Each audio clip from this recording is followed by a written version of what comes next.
Ողջույն։ Ֆակտոր TV-ի տաղավարում հյուրընկալել ենք ազգային ժողովի Իմ քայլը խմբակցության պատգամավոր Տաթևիկ Հայրապետյանին, բարև ձեզ։ Առաջին հարցը Ֆրանսիայի եւ Ռուսաստանի Դաշնության նախագահները հեռախոսազրույցում քննարկել են Լեռնային Ղարաբաղի հարցը եւ նշվում էր, որ պայմանավորվել են Ղարաբաղի հարցով կոնկրետ նախաձեռնությունների մասին օրերս հայտնել առաջիկա օրերին ըստ ֆրանսիական Ֆիգարոյի Պուտինը եւ Մակրոնը պայմանավորվել են վերսկսել Ղարաբաղյան հակամարտության կարգավորմանը հասնելու ջանքերը Մինսկի խմբի շրջանակներում եւ առաջիկա օրերին այդ ուղղությամբ կոնկրետ նախաձեռնություններ ձեռնարկել։ Ինչի մասին կարող է խոսք գնալ։ Նախ մենք ծանոթ չենք բովանդակային, բոմբովանդակային էլեմենտներին, բայց մի քանի հետևություններ հստակ կարող ենք անել։ Մեկ, որ ԵԱՀԿ Մինսկի խմբի համանախագահող անդամ երկրները, ղեկավարները հստակ արձանագրում են, որ հակամարտությունը լուծված չէ եւ դրա ուղղությամբ դեռևս բազմաթիվ աշխատանքներ կան անելու։ Երկրորդ ըստ էության, քանի որ դրան նախորդել էր ԵԱՀԿ Մինսկի խմբի համանախագահների համատեղ հայտարարությունը եւ դրան զուգորդել էր նաեւ Հայաստանում Ամերիկայի դեսպանի հարցազրույցը,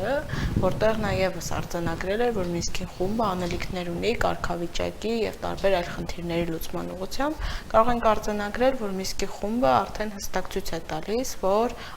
ակտիվացնում է այդ ձևաչափը եւ պատրաստվում է հանդես գալ համապատասխան նախաձեռնություններով, ինչը բնականաբար հակասում է Բաքվի բոլոր այն հայտարարություններին, որ հակամարտությունը լուծված է եւ այլևս այստեղ անելիք չկա։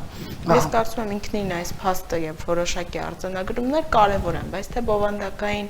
ինչ նախաձեռնությունների մասին է խոսքը, իհարկե չենք կարող ասել։ Շատ լավ, դե կարգավիճակի հարցը մեզ համար թերևս կարևորագույններից մեկն է, նաեւ Շուշիի Հադրութի դեօկուպացիան։ Հիմա եկեք հասկանանք Բաքվի եւ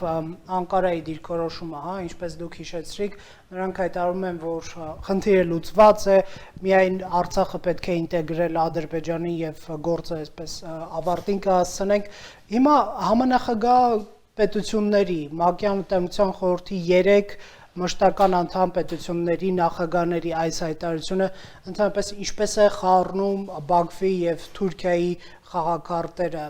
կարծես թե նրանց մոտեցումն էր, որ մենք հաղթել ենք եւ սրանից հետո չունենք ոչինչ գալու եւ սեղանի շուրջ խոսելու գործը արդեն արված է։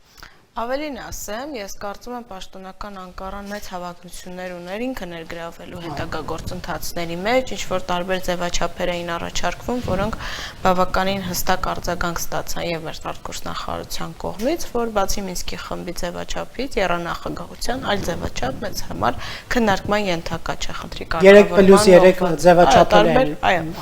առաջ ձևերով էին հանդես գալիս։ Ես կարծում եմ, իհարկե ես չեմ ցանկանում ժամանակից շուտ ենթադրություններ կամ հետևություններ անել, բայց որոշակի աշխարհքաղաքական զարգացումներից ոչ միայն համանախագահության ֆորմատում, այլ դրանից դուրս, ըստ էության կարծում եմ աշխարհում ձևավորվում է ընկալում, որ պետք է այս թուրքական գործոնը որոշակիորեն զսպել տարածաշրջանում, հաշվի առնելով այն հայտարարությունները եւ հնարավոր գործողությունները, որ Թուրքիան ձեռնարկում է, ընդ որում այստեղ ձեռնարկում է փորձելով օգտագործել Ադրբեջանին, մասնավորապես Ադրբեջանին ձեռքին շատ հարմար գործիք է,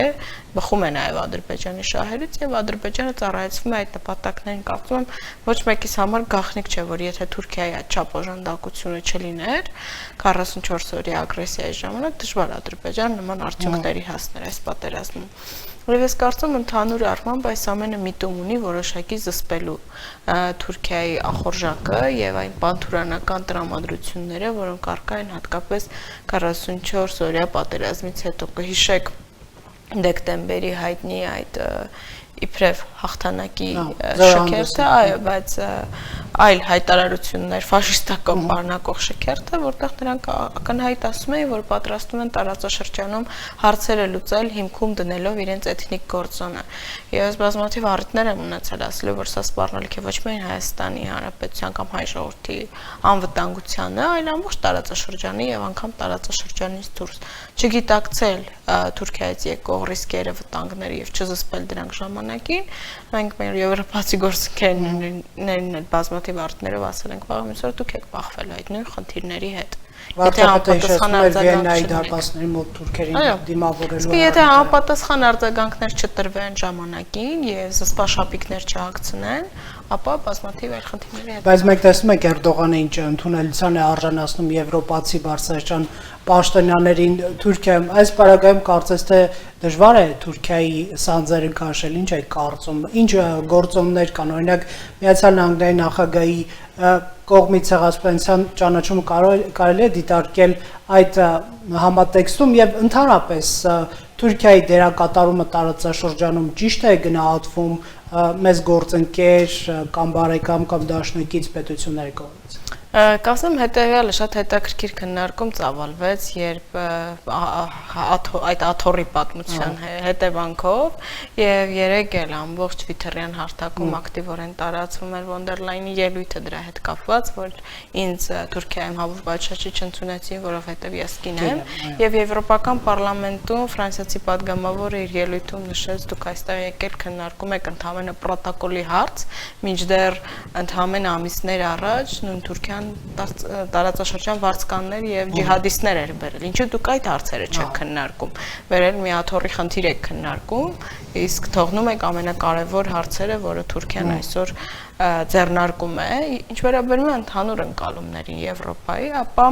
ինչ որ իրավիճակներում ընկալումները կան, ինչ որ իրավիճակներում դրանք նահանջում են ըստ համապատասխան իրավիճակի, բնականաբար ցանկացած պետություն իր շահերն ունի, իր առաջնահերթություններով է առաջնահերթվում, բայց կարծում եմ վերջին շրջանում հատկապես Բայդենի կողմից ցեղասպանության փաստի արձանագրումը եւ որոշակի ազդակներ, որ գալիս են ցույց են տալիս, որ որքան էլ Թուրքիան համարվում է գործընկեր, ՆԱՏՕ-ի անդամ պետություն, սակայն կա գիտակցում, որ Թուրքիայի որոշակի քայլեր պետք է համապատասխան արձագանքի արժանանան եւ որոշակիորեն զսպվեն։ Ես ուզում եմ հիշեցնել, որ Տիկին Հարապետյան պատերազմի այդ թեժ փուլում Ջո Բայդենը, որ կոնգրեսական ընդդիմադիր գործիչ էր եւ տեխնացու էր նախագահի, այն ժամանակ կոչ էր արել Թրամփին, որպեսզի Թուրքիային արգելեն այս հակամարտության մեջ ներքաշվելը։ Հետաքրքիր է սա ինչ որ աշխատանքի տեղ բացում է մեզ համար, որովհետեւ այսպիսի ընկալումը, որ Թուրքիան պետք է չլինի այդ հակամարտության մեջ Արցախ, Ադրբեջան, կարծես թե հոգուտ է, հայկական կողմի շահերին եւ այստեղ ինչ աշխատանքի տեղ է բացվում։ Ես կարծում աշխատելու շատ տեղ կա եւ ընդհանուր առմամբ այն նախընտրական ծրագրերը, ելույթները, որոշակի ուղերձներ, որոնք գալիս էին Բայդենի վարչակազմից մինչեւ ընտրություններ եւ հիմա էլ մենք տեսնում ենք, որ փաստացինք հետեւողականորեն իր խոստումը պահեց, այո, աշխատանքի հիմք է տալիս, որ մեր ամերիկացի գործընկերներ հետ, որտեղ ըստ էության այդ վարչակազմի դիրքորոշումը որոշակիորեն տարբերվելու է Թրամփի վարչակազմի դիրքորոշումից եւ դա ինքնին դրական է եւ իհարկե աշխատելու հիմք կա։ Մեզ համար կարեւոր է, երբ տեսեք վերջերս նաեւ արտգործնախարար մեր հանձնաժողովի հետ հանդիպման ժամանակ շեշտեց, որ մեզ համար կարեւոր է ուժեղ եւ արդյունավետ համանախագահությունը, որպեսզի դա գիտեք, բոլորն էլ գիտակցում եւ հասկանում են գաղտնիք չէ Ռուսաստանի խաղացած դերը, նշանակությունը, ի վերջո արնահեղությունը նաեւ կանգնեցվեց ռուսական ջանքերի միջոցով, բայց որպեսզի հասնենք խնդրի քաղաքական լուծման, այստեղ կարեւոր է բոլոր 3 համանախագահող երկրների ակտիվությունը եւ համատեղ ջանքերը եւ արդեն դրա ակտիվացման այդ ուղղությամբ աշխատանքների առաջին ծնծաղիկները, այսպես ասած, երևում է եւ ես դա դրական եմ գնահատում։ Տիկին Հարապետյան, չգիտեմ դու որքանով կկիսեք այս տեսակետը, ինչու պատերազմը սկսվեց այս հարցին բազմաթիվ պատասխաններ են տրվում աշխարհաքաղաքական համատեքստում այսպիսի մի պնդում կա, որ գիտեք հայկական ադրբեջանական կողմերը չեն գնալու զիջումների եւ խաղաղ ճանապարհով լուծում չէր լինելու եւ ուղղակի թե Ռուսաստանը թե այլ կենտրոններ ընդհանրապես արկ փակեցին Ադրբեջանի պատերազմը սկսելու մտադրությունների վրա։ Մենք լավ հիշում ենք, որ Ադրբեջան պատրաստում էր պատերազմի, BBC-ն նույնիսկ նյութ էր հրապարակել, թե ինչպես են զորահավաք կազմակերպում, այսինքն կար այդ մթնոլորտը, էշելոններ են կառուցում իրենց բնակավայրերում առաջին գծի աշխարհաքաղաքական կենտրոնները կամ լավ, մեր դաշնակիցը, որ ինչպես Տեր Պետրոսյանն է ասում, այս տարածաշրջանում եւ Ղարաբաղի հարցում շատ մեծ դեր ունի։ Ինչու հանդուրժեցին այդ ուժի չկիրառման սկզբունքի խախտումը Ադրբեջանի կողմից, ինչ կարող եք ասել։ Նախ կարող եմ ասել հետևյալը, որ առաջին Ղարաբաղյան պատերազմի ավարտից ի վեր Ադրբեջանը պատրաստվում էր այս պատերազմին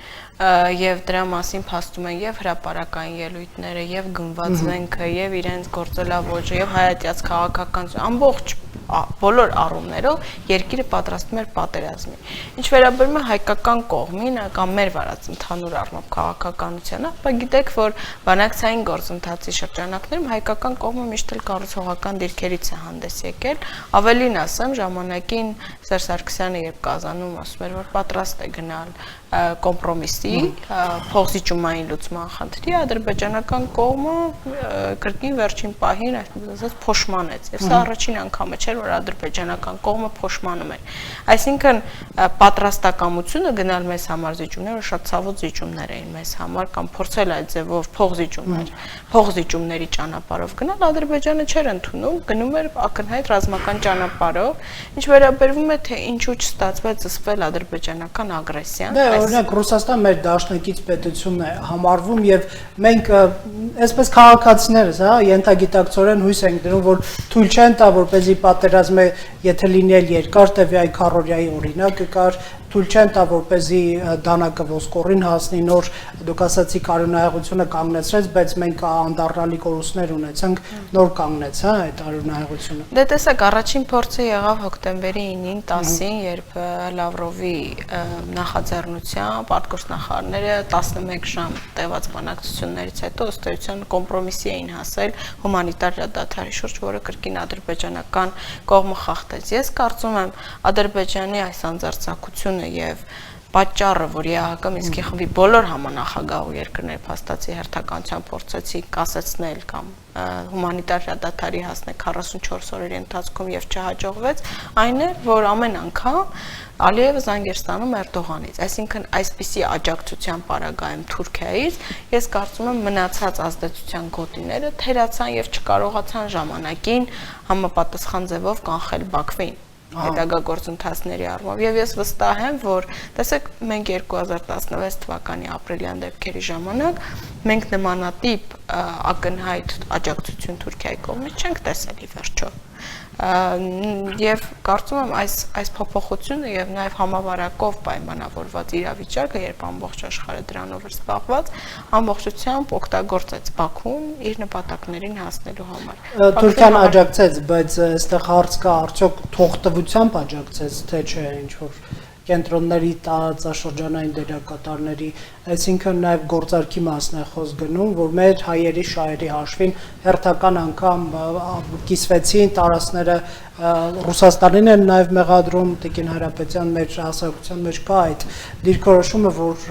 մեր դաշնակիցը պետք է թույլ չտար, որպեսզի այդպիսի բան տեղի ունենար։ Դուք ինչ տեսեք։ Ես կարծում եմ այստեղ մենք մի քանի շերտ ենք խառնում, մի կողմից հանրային տրամադրություններ, որ հանրային տրամադրությունները բնականաբար դժվար է կառավարել, մարդիկ իրենց վերաբերմունքն ունեն, դուք իրավացի եք ընդհանրապես Ռուսաստանը մեր հանրային լայն ընկալումների մեջ, մեր դաշնակից, որպես մեր ռազմավարական դաշնակից ցանկացած պահի պետք է կանխի մեր դեմ ագրեսիան, բայց կա այստեղ արդեն պարտավորվածությունների եւ պայմանավորվածությունների դաշտ եւ խոսքը եթե օրինակ մենք Հայաստանը ՀԱՊԿ անդամ պետություն է, Հայաստանը կարող է դիմել Ռուսաստանին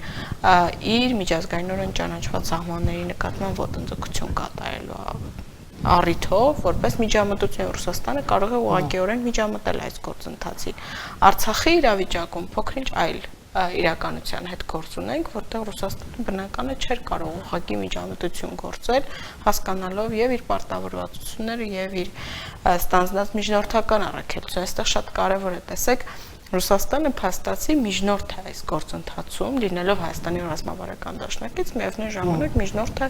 խաղաղ կարգավորման գործընթացում եւ ես կարծում եմ ուղղակի ռուսական կողմը մշտապես փորձել է այդ պարիզետը պահել, հասկանալով նաեւ իր դերակատարումը եւ իհարկե ազդեցությունը տարածաշրջանում։ Մեր հույսը մեր վրա պետք է դնենք այս պարագայում։ Ես կարծում եմ ցանկացած իրավիճակում մենք մեր հույսը մեզ վրա պետք է դնենք, բնականաբար ստեղծելով նաեւ համապատասխան անվտանգային միջավայր, պայմանավորվածություններ, համոզվելով որ դրանք աշխատելու են ժամանակին, բայց մեծ հաշվով եթե մենք մեր հաղթանակից եւ անգամ ցավոտ պարտությունից դասեր չքաղենք, կանցնի 100 տարի թե 200 տարի մենք կարող ենք կրկին շատ ծանր իրավիճակում հայտնվել։ Այստեղ ես կարծում եմ պետք է բավականաչափ իմաստուն լինել նաեւ այս իրավիճակում, երբ մենք պետություն եւ պետականություն ունենք, ճիշտ գնահատել ստեղծված իրավիճակը, համապատասխան դասեր քաղել եւ փորձել այս փորձությունից հնարավորինս ուժեղացնել։ Մեր քաղաքական ուժերի օրակարգը, որ նայում ես իրար հայոյելուց եւ վիրավորելուց այն կողմ դժվար են ասում եւ քիչ են մտածում այս հարցերի մասին, բայց բոլորը հայրենասերներ են։ Տիկին Հարապետյան, մի հարց, տեսեք, մինչև հիմա պատերազմը, այսպես առաջարկվում էր, այսպես ասենք, Լավրովի պլանը Արցախի հարցի լուծման 5+2 բանաձևի կիրառում տարածքներ ըստ էության անորոշ կարգավիճակի դիմաց, բայց ինչ ունենք պատերազմից հետո, Ադրբեջան զավթել է ոչ միայն այդ 7 շրջաններն է նրան անցել, այլև զավթել է Լղիմից տարածքներ Եվ հետաքրքիր է, եթե գործընթացը սկսվի Մինսկի խմբի շրջանակներում, ինչ հարցերի շուրջ, այլևս մենք չունենք խաղաքարտ այդ 7 տարածքների վերադարձի, ինչ է մնում Հայաստանի ձեռքերում եւ կարգավիճակի ճշգրտմանը ձգտելիս, ինչ կարող է առաջարկել Հայաստանը, ինչ զենքեր ունի, օրինակ ուժի չկիրառման սկզբունքը խախտել է Բաքուն, մեծ շատերը այսօր դրա մասին չեն էլ խոսում, իրենք հայտարարում են, որ տարածքային ամբողջականությունն է վերականգնվել Ադրբեջանի, դե եթե 3 սկզբունքներից մեկն էլ տարածքային ամբողջականության վերականգնում տեղի ունեցավ, մենք կարող ենք հիշեցնել, որ ժողովրդների ինքնորոշման իրավունքի իրացումը տեղի չի ունեցել, ինչ է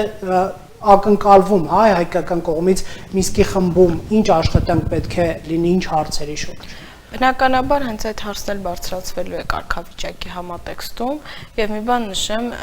դուք ասում եք մեր ձեռքում այլևս ըստ էության խաղաքարտ չկա, այսինքն եթե դիտարկվում էր նախկինում այդ տրամաբանությամբ էր առնվազն կառուցվում տարած կարգավիճակի դիմաց, բայց փաստացի դա չաշխատեց, այսինքն ադրբեջանական կողմը չգնաց այդ կոմպրոմիսի, այդ փոխզիջումային լուծման ադրբեջանական կողմը չգնաց։ Ադրբեջանը պատրաստ չէր համակերպվել, որ Արցախը պետք է ունենա կարգավիճակ եւ այդ կարգավիճակը լինելու է ադրբեջանական իրավասություններից դուրս ամբողջությամբ։ Հիմա մենք ունենք իրավիճակ, որտեղ մենք բախվում ենք մի կողմից Բաքվի հայտյաց քաղաքականության հետ եւ սա ուղղակի բառեր չի, այդ երկրում սովորում են ատել հային, ինչպես կարող է այդ երկրում որևէ հայ լինել անվտանգ կամ այդ երկրի յուրիսդիկցիայի ներքո որևէ հայ լինել անվտանգ։ Ադրբեջանցի ինդիմադիրներն են փախչում Ադրբեջանից, որովհետեւ չեն կարողանում ազատ խոսել եւ շրջել իրենց երկրում։ Միանշանակ եւ բացի դրանից այն անհասկանալի հիստերիան, որը սկիզբ է առել Ալիևի եւ Ալիևների ընտանիքների մոտ ինչ-որ ծառեր գրկելուց սկսած անհասկանալի տեքստերով վերջացրած, ցույց է տալիս, թե իրենք ինչ ուղղությամբ են առաջ շարժում։ Մեկ փոքրիկ դրվագ ընդհանրապես բերեմ, վերջերս Եվրոպայի խորհրդի մարդու իրավունքների հարցերով հանձնակատարը նամակով դիմել էր Իլհամ Ալիևին եւ կոչ արել, այսպես ասած, տուրք չտալ որակի հետ կապված եւ ի պատասխան նրանք նշել էին իրենց պատասխանում, թե իբրև դա միջազգային իրավունքի վերականգնման վերաբերյալ պուրակ է, այսինքն ունեն մի օղակի ուղեղից եւ մտքից դուրս պատկերացումներ, ել չեմ ասում, որ Եվրոպայի խորհրդի անդամ երկրներին էին նաեւ մեղադրում այդ նամակում ռասիզմի մեջ եւ քսենոֆոբիայի։ Այսինքն այս վերաբերմունքի պարագայում արդեն հասկանում ենք ինչ պետության հետ գործ ունենք եւ համապատասխան քայլերը պետք է ձեռնարկվեն, ու մի դրվագով նաեւ կարճ նշեմ, քանի որ եւ արտգործնախարարն է դրան անդրադարձել եւ երկրի վարչապետը մեր օրակարգում լինելու է նաև Շուշիի Հադրութի դեօկուպացիայի հարցը, որովհետև դա, ինչպես դուք նշեցիք, նախկին Լղիմ անբաժան մասն է կազմել եւ ժամանակին նաև երբ սկսել է 88-ի միացում շարժումը, այդ ընդգրկել է նախկին Լղիմ ամբողջ տարածքը, սրա մասին է խոսքը եւ դա լինելու է մեր օրակարգում։ Ինչ լծակներ դիվանագիտական, կարծում դրանք բազմաթիվ են, եթե կարող մեզ հաջողվի ճիշտ օգտագործել։ Մենք հիմա բարդ իրավիճակում ենք միջազգային առումով, բայց կամաց մենք համառ քաղաքականություն վարելու պարագայում կկարողանանք հասնել հաջողության։ Փոքրիշ դժվար է այս բանին խոսել, որտեղ մենք թիվ 1 խնդիր ունենք այսօր Բաքվի հետ, ռազմագերիների հարցն է,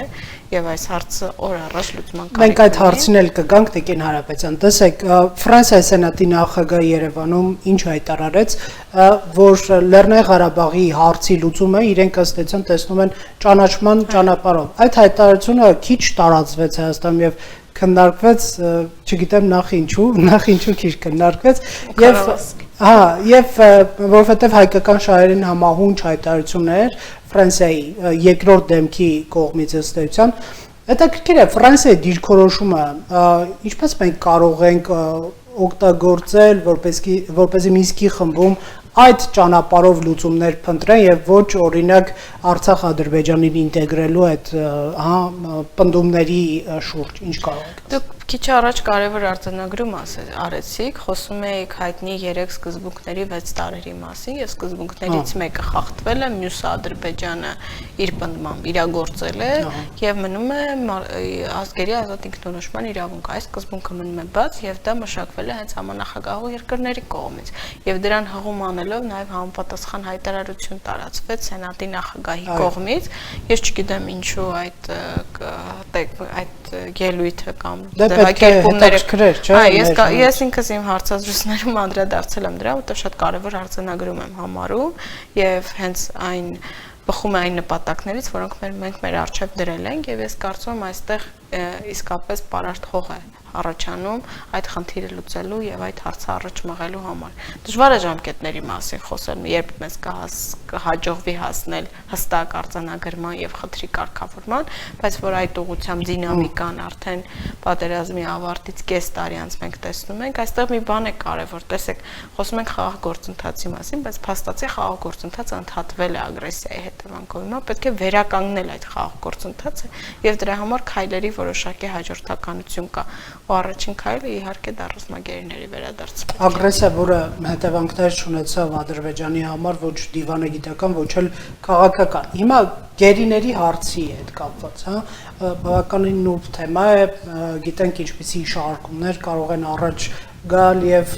Ադրբեջանի նախագահը կարծես այսպես աներևույթ մասնակցում է Հայաստանի ներքաղաքական խնդիրներում, երբ որ ինչ որ մի ելույթ է ունենում, այստեղ հղում են անում եւ մեղադրում են այս կամ այն ուղղությանը, իշխանությանը, ընդդիմությանը եւ այլն,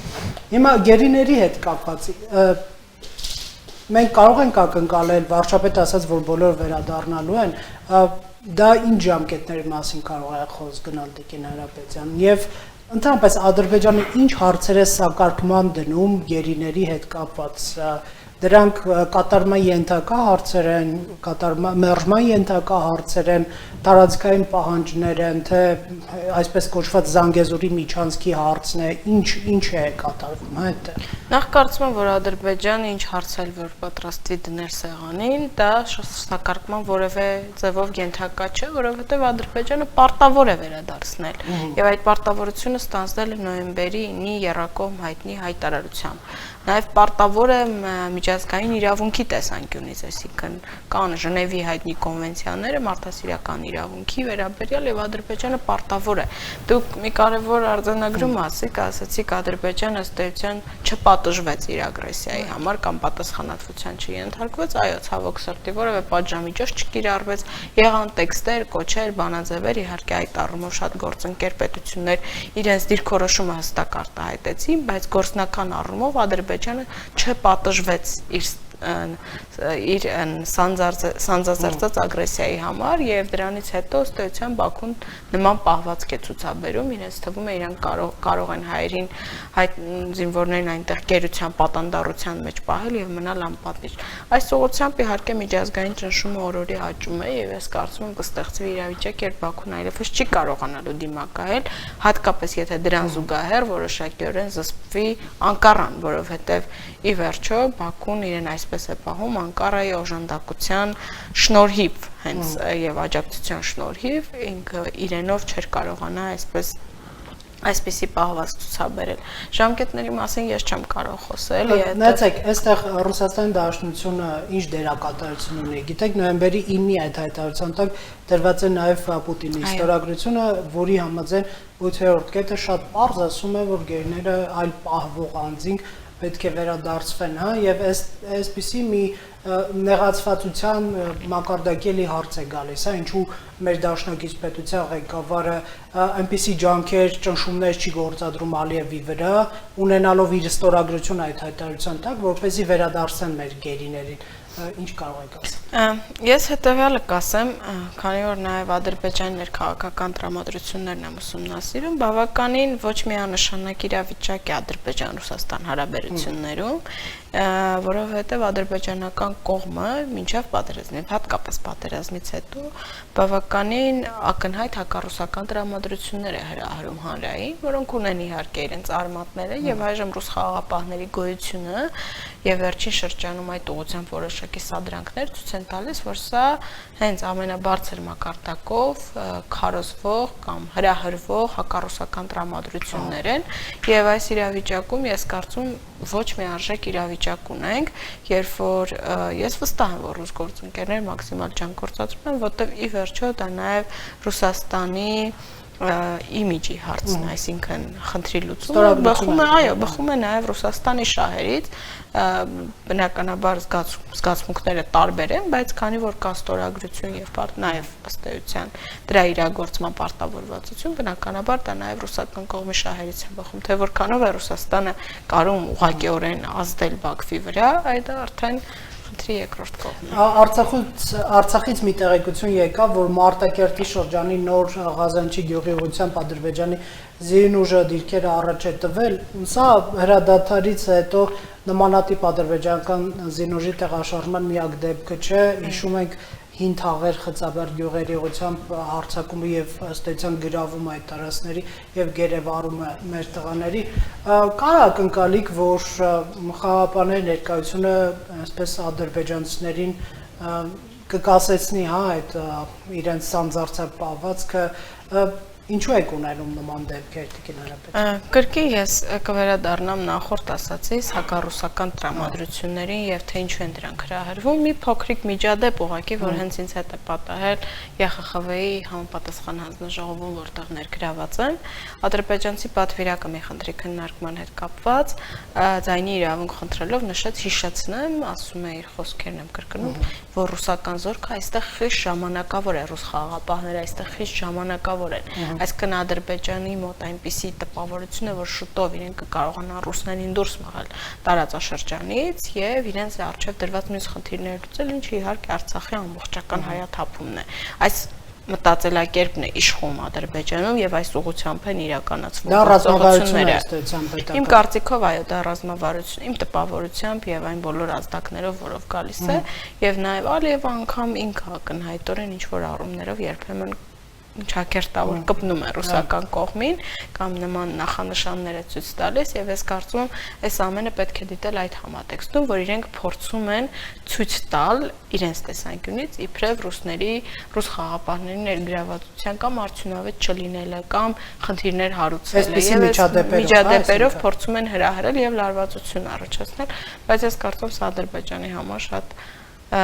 վտանգավոր գործելավոճ է եւ ծանր հետևանքներ կարող է ունենալ։ Ահա, վերջին հարցը Արայք Հարությունյանը Արցախի նախագահ, հա, ես պետք է հարցնել նաեւ այդ ծառերը գրկելու Ալիևի ընտանիքի պատմությունը նախ ինչ պատմություն էր դա, հետո կանդրադառնանք Արցախի նախագահի այսօր մի հայտարարություն է արել, Ալիևը իսկապես մտել էր Հայաստանի տարածք։ Ալիևը չէր մտել Հայաստանի տարածք, նաեւ բնապահպանության նախարարությունը շղթեց դա ցույց տալով արված համապատասխան լուսանկարները քարտեզի վրա, ըստ էության դա Զանգելանի տարածքում գտնվող հատված է, որը անցել է Ադրբեջանի վերահսկողության ներքո պատերազմից հետո, բայց ինքնին Ալիևի այդ անհասկանալի պահվածքը ընտանիք հանդերձ ծառեր գրկելը արդեն որոշակի զավեշտի է հասնում անգամ։ Լավ, Արայք Հարությունյանը նշում է, որ փաստորեն պատերազմի հետևանքները իր համար պարզ են արդեն հոկտեմբեր սկզբին, սակայն հայաստանյան քաղաքական ուժերը ընդհանուր հայտարարի չեն եկել։ Չի ձևավորվում քաղաքական կոնսենսուս կամ միասնական կարծիք ընդդիմադիր իշխանամետ իշխանություն եւ կարծես թե պատերազմը կանգնեցնելը այդ օրը համարում են դավաճանություն, այսինքն ինչ հետևության գանք սրանից Տիկին Հարապետյան։ Անկեղծ ասած ես դժվարանում եմ մեկնաբանել պարոն Հարությունյանի այս հայտարարությունը, որտեվ ինքս կամ ընդհանրապես նույն իշխող խմբակցության падգամավորների միջնշող մեծամասնությունը իմացել է բոլորի պես նոյեմբերի 9-ին ստորագրված այդ հայտարարության տեքստից, կարծում դա ոչ մեկի համար գաղտնիք չէ, բայց ընդհանուր առմամբ վարչապետի նախաձեռնությամբ մի քանի անգամ անվտանգության խորհրդի նիստեր են տեղի ունեցել, որոնք նաև ներկա են եղել ընդդիմության ներկայացուցիչներ եւ խորհրդարանական եւ արտախորհրդարանական ու քննարկումներ են ծավալվել առկա իրավիճակի վերաբերյալ։ Այդ քննարկումների բովանդակությանը ես ծանոթ չեմ, ուստի չեմ կարող մեկնաբանել պարոն Հարությունյանի հայտարարությունը։ Շնորհակալություն այս զրույցի համար։ Հարգելի հեռուստադիտողներ, Factor TV տաղավարում զրուցում ենք ազգային ժողովի իմ քայլախմբակցության պատգամավոր Տաթևիկ Հայրապետյանի հետ։